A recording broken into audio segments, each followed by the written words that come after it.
Dr. Stelgis was a brilliant virologist who practically lived in his lab. 5 day, 39. He and his assistant, Deirdre, had been working on a new vaccine for months. 34. Head and neck, clear. Recently, they performed a new kind of experiment. Nice watch. Did you stop? What? I know you want it. I can see it. Good bilateral movement. Grade 3 systolic. Deirdre was eager to continue their research. So I was thinking maybe we could get together again this weekend. Dr. Stelgis, however, had a different opinion about their breakthrough. It's over. Okay, we work together. It's not over. Stelgis ended it and headed back to his life and his wife. The bitch! Destroy you! But hell hath no fury like a lab assistant scorned. Everything you want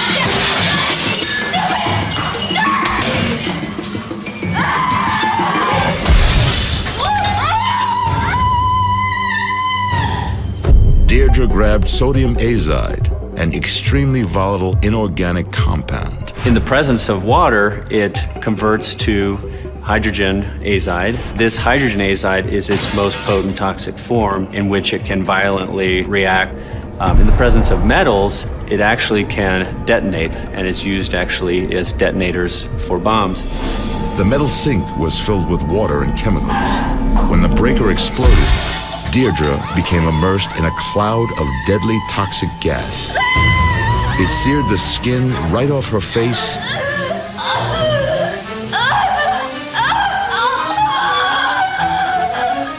and then shredded her lungs.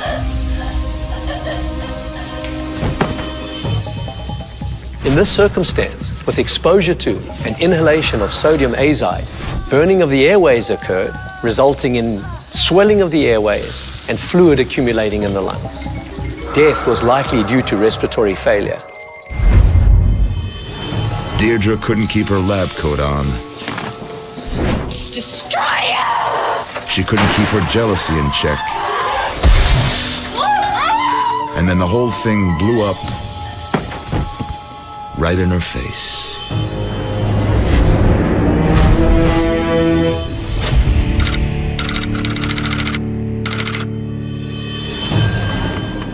Okay, Thousand Ways fans, let's play a game.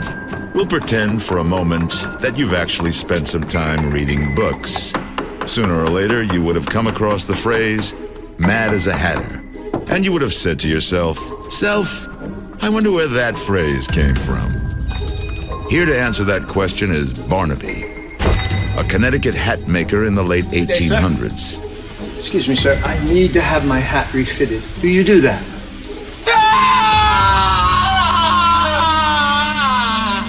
Look at this dude. Barnaby was, to put it bluntly, out of his freaking mind.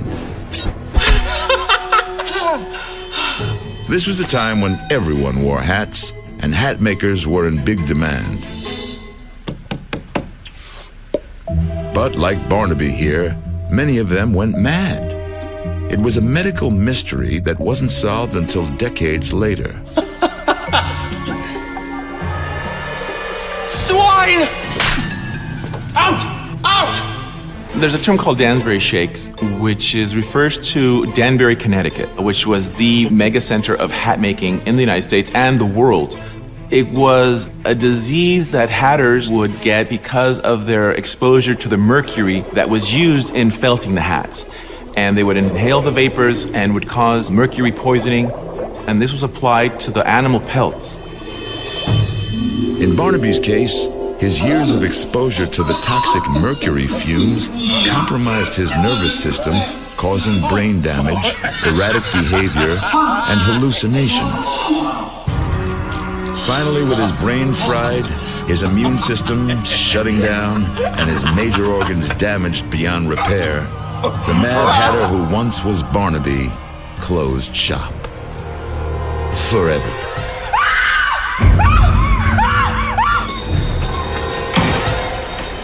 When someone is exposed to mercury vapors over a long period of time, you will see progression of effects on the central nervous system to those that can be quite significant, including full body spasms.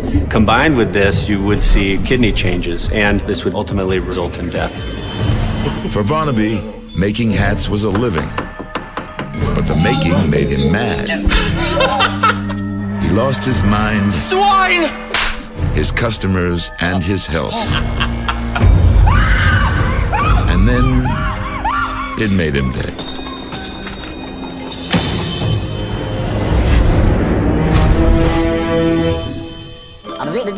That's all, folks.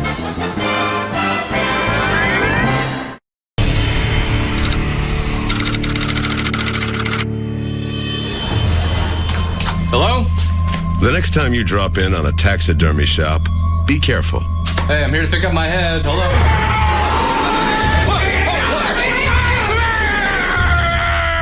You never know what kind of service you're going to get.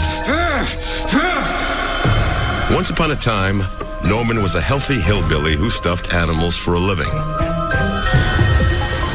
What we do on taxidermy is we take a skin off the animal, such as this skin here. We remove the whole skin, salt it, dry it, and then we take it and stretch it over a mannequin. Eyes are added, and then paint it and detail it. Then we come up with a finished product such as this. Norman's shop was set deep in the woods. There was never a shortage of critters to kill. Norman not only stuffed the animals, he ate the animals he stuffed. And he liked them, on the rare side. He should have passed on the squirrel sushi. A few days after eating it, he was infected with the rabies virus.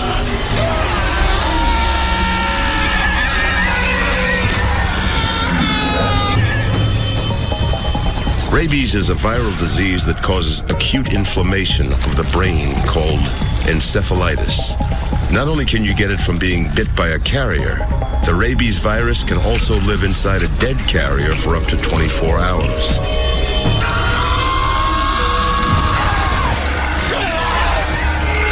Foaming at the mouth occurs when the throat muscles start going into paralytic shock, causing an inability to swallow.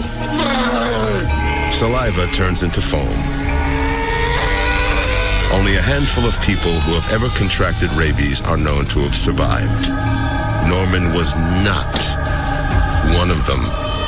Once the rabies infected this person and the flu-like symptoms abated over the next several days, his nervous system became affected and he stopped breathing on his own, stopped thinking properly, kidney shut down, liver shut down, and he died a slow, painful death.